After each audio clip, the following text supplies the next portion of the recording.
Wesh les gars, ça va ou quoi là? On commence tout de suite avec TikTok. Sur TikTok cette semaine, j'ai appris à comment ne plus se faire shadowban. Donc shadowban, c'est tout simplement, c'est TikTok qui croit que t'es un bot et du coup il te banne comme ça sans te prévenir. Sauf que TikTok ne te banne pas de l'application. En fait, il faut en sorte vraiment que t'aies le moins de vues possible. Donc c'est des petits bâtards un petit peu. Et genre ça peut arriver vraiment du jour au lendemain. Et donc pour éviter ça, faut tout simplement être actif sur la plateforme, c'est-à-dire liker des vidéos, commenter, vraiment consommer du TikTok quoi. Et donc c'est la seule chose de bien côté TikTok cette semaine. Ensuite côté community management, j'ai installé Telegram. Voilà, j'ai rien de plus à dire. J'ai installé Telegram parce que je vois qu'il y a beaucoup de choses sur Telegram quand ça parle de business. Donc je me suis dit je vais l'installer, peut-être que ça va me servir. Ensuite j'ai suivi une nouvelle formation sur Open Classroom. Donc cette formation parlait tout simplement un petit peu du côté juridique et tout ça derrière le marketing, donc c'est-à-dire les choses à respecter, les droits d'auteur et tout ça. Enfin vraiment le truc, vraiment les trucs les plus chiants que personne n'a envie de se former dessus. Donc je me suis quand même formé dessus. Donc déjà j'ai appris que vraiment toutes nos actions marketing sont vraiment encadrées par des contrats avec les prestataires. On doit définir et conformer des obligations contractuelles et aussi on est encadré par des relations sans contrat avec des tiers qui sont les destinataires de votre action. On doit faire toujours attention par contre aux interdictions légales et aux interdictions contractuelles.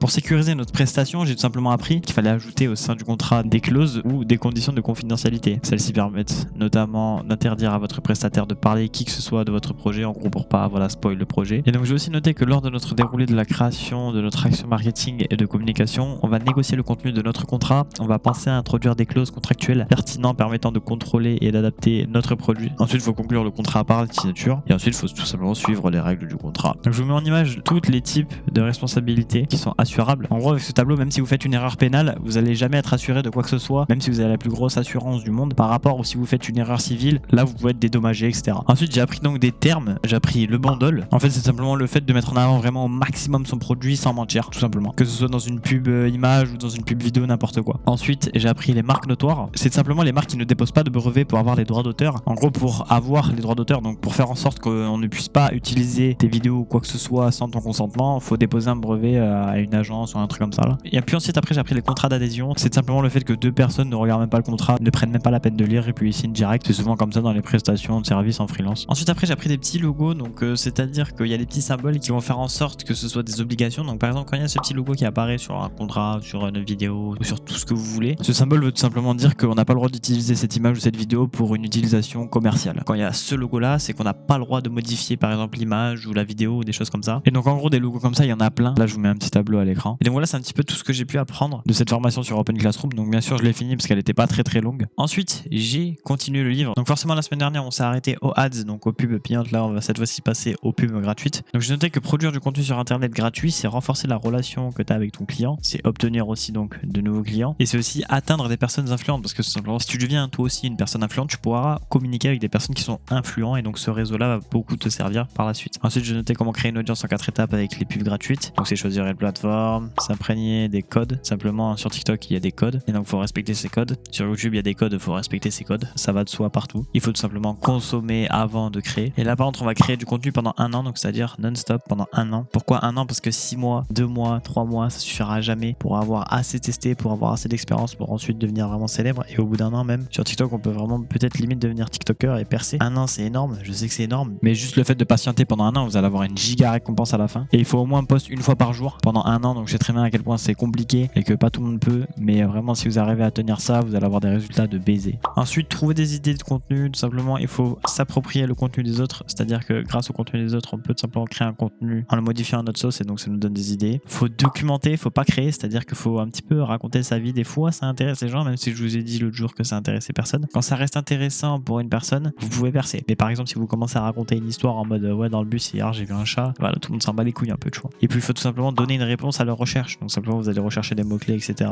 sur TikTok, voilà, et puis après vous allez faire des vidéos en fonction. Ensuite, faut-il négliger la qualité ou la quantité? Et tout simplement dans le livre ils disent que la quantité crée la qualité, c'est-à-dire qu'il faut tout simplement prioriser la quantité. Ensuite, comment s'organiser pour créer du contenu? Faut tout simplement identifier toutes les tâches à faire pour créer une vidéo, par exemple faire le script, faire le montage, ensuite la publication, etc. Ensuite vous allez tout simplement planifier toutes ces tâches là sur une semaine, sur une journée directe, c'est-à-dire vous allez par exemple pendant une journée faire que du montage, pendant une journée faire que des tournages de vidéos, pendant une journée préparer tous les scripts, etc.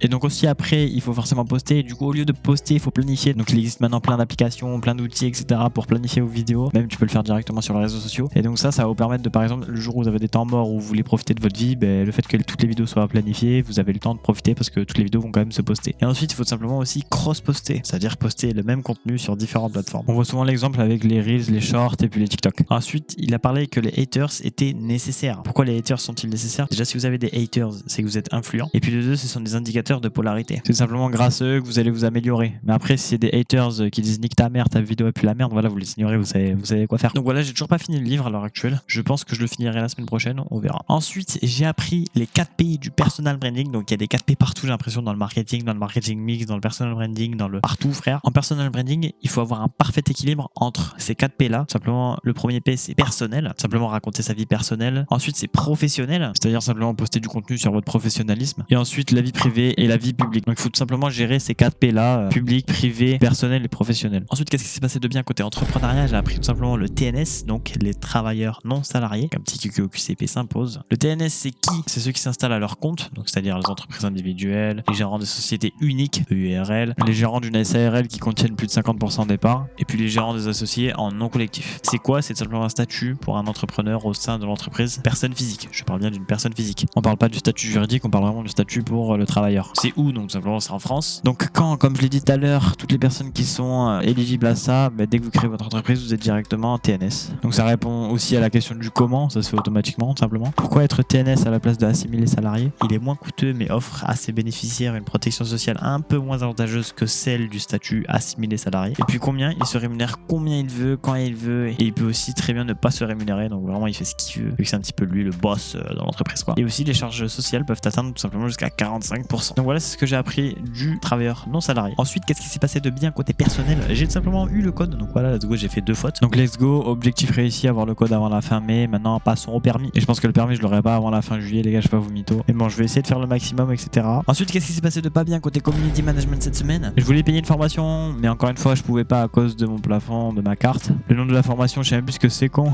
Et puis aussi côté personnel, j'ai joué à Fortnite. Donc voilà, j'ai rejoué à Fortnite pendant ça commence à faire 2 fois dans le même mois.